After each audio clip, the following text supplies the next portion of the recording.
Désormais sur scène dans le spectacle J'ai dit oui, Éric Dupond-Moretti a évoqué sa relation amoureuse avec Isabelle Boulet.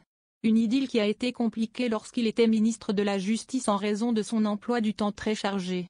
En couple avec Isabelle Boulet depuis 2016, Éric Dupond-Moretti a dû faire de nombreux sacrifices durant leur relation lorsqu'il était garde des Sceaux, ministre de la Justice de 2020 à 2024. Invité sur le plateau de Quelle époque? Face à Léa Salamé le 1er février 2025, il a évoqué la chanteuse qu'il surnomme affectueusement Mon amour mais aussi les nombreuses concessions qu'il a dû faire, bien malgré lui.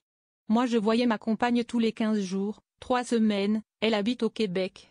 Je montais au Québec ou elle venait à Paris. Moi pendant que j'étais ministre, j'y suis allé une fois en voyage officiel avec Gabriel Attal.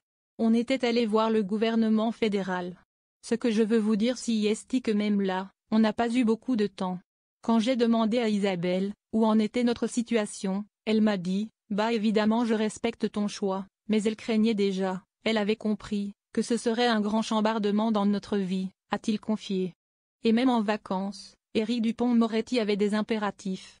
Il explique, vous savez quand on est ministre on ne peut pas quitter le pays.